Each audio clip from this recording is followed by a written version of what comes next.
هیچ وقت فکر نمی کردم 2 خیانت بتونه هم زندگیمو نابود کنه هم بسازه. یه روز صبح که از خواب بیدار شدم فهمیدم شریکم با پول و آبروم حتی آیندم فرار کرده و اون روز هنوز خبر نداشتم که بدتر از اینم در راهه. ولی بذار از اول برات بگم، از روزی که همه میگفتند کامران تموم شد. اسمم کامرانه، 38 سالمه. امروز که اینو میگم کت و شلوار تنمه و پشت میز یه دفتر بزرگ نشستم.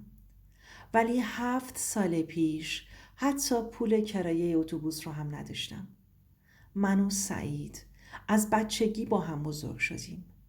از اون دوستایی که مامانا به هم میگفتند این 2 انگار از یه مادر زاده شدند.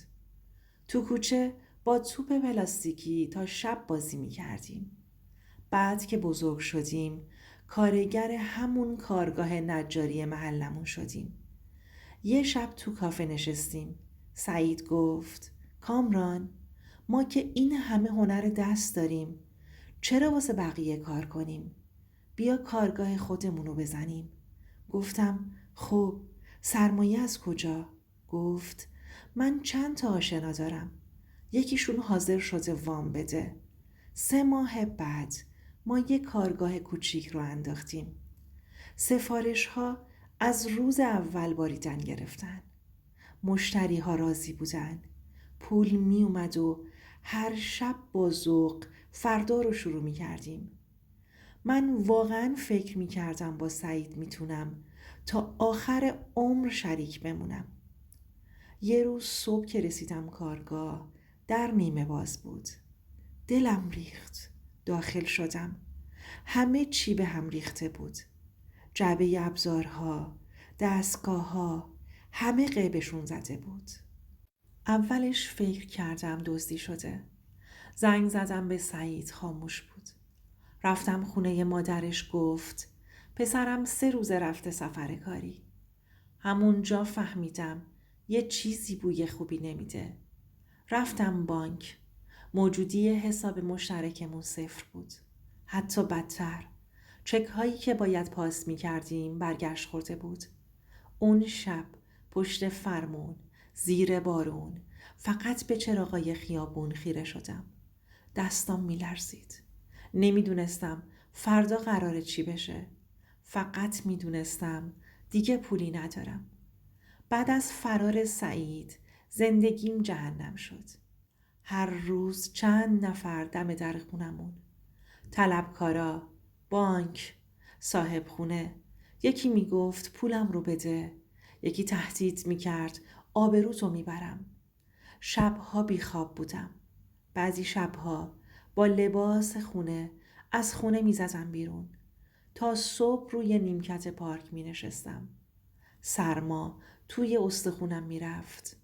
ولی از استرس بدهی خوابم نمی برد. یه روز تو بازار یونس رو دیدم. همکار قدیمیمون. منو که دید با تعجب گفت کامران چی شده؟ چقدر شکسته شدی؟ همه ی داستان رو براش گفتم. آخرش گفت بیا پیش من. پول زیادی نمیتونم بهت بدم، ولی میتونی دوباره از 0 شروع کنی. صبحها از 5 بیدار میشدم. با مینیبوس میرفتم کارگاه یونس. بوی چوب تازه، صدای اره. دوباره حس زندگی پیدا کردم. اولش سخت بود. دستام پر از تاول شد. ولی کم کم کارهای جدید یاد گرفتم. اولین پروژه بزرگمون طراحی آنلاین دکور یک کافی شاپ بود. 3 هفته شبانه روز کار کردیم. وقتی صاحب کافی شاپ چک رو کشید سمت من، حس کردم بعد از مدت‌ها دوباره میتونم نفس بکشم. همه پول رو دادم به طلبکارا، ولی امیدم برگشته بود. 1 سال گذشت. کارمون رونق گرفت. مشتری ثابت داشتیم. ولی این بار خیانت از جایی اومد که حتی فکرشم نمی کردم. برادرم بهمن. اومد و گفت کامران، این همه جون میکنی ولی لاین به اسم یونس ثبت شده. بیا شرکت ثبت کنیم که همه چی مال خودمون باشه. با 1000 امید قبول کردم، ولی بعد فهمیدم شرکت رو فقط به اسم خودش ثبت کرده. مشتری ها رو کشید سمت خودش. حتی چند تا از کارگرام رو هم برد. اون شب تا صبح به سقف خیره موندم. اشکم نمی اومد. فقط خشم بود. فهمیدم باید فقط روی خودم حساب باز کنم. از فرداش دوباره از صفر شروع کردم. هر پروژه‌ای که می گرفتم سودش رو بر می گردوندم تو کار. ابزار بهتر خریدم. تبلیغ کردم. کم کم کارگر گرفتم.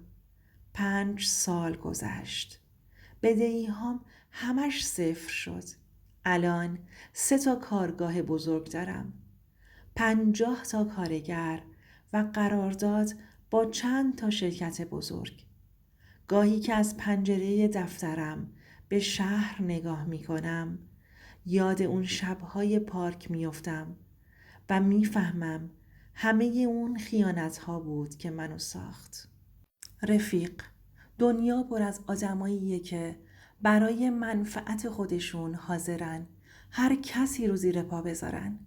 ولی این تویی که انتخاب میکنی قربانی بمونی یا جنگجو.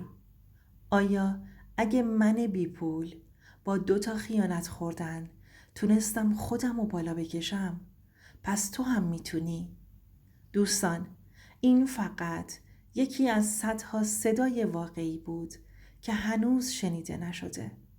اگه میخوای این صداها رو بشنوی و قصه های واقعی رو از زبون خود آدم ها بشنوی، همین الان سابسکرایب کن، چون تازه اول راهیم.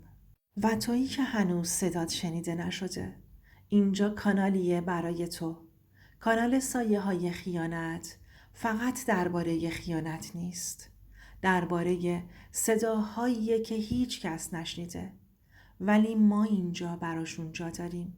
سابسکرایب کن اگه فکر میکنی هنوز کسی داستان تو رو نشنیده، چون اینجا قرار قصه های آدمای واقعی گفته بشه.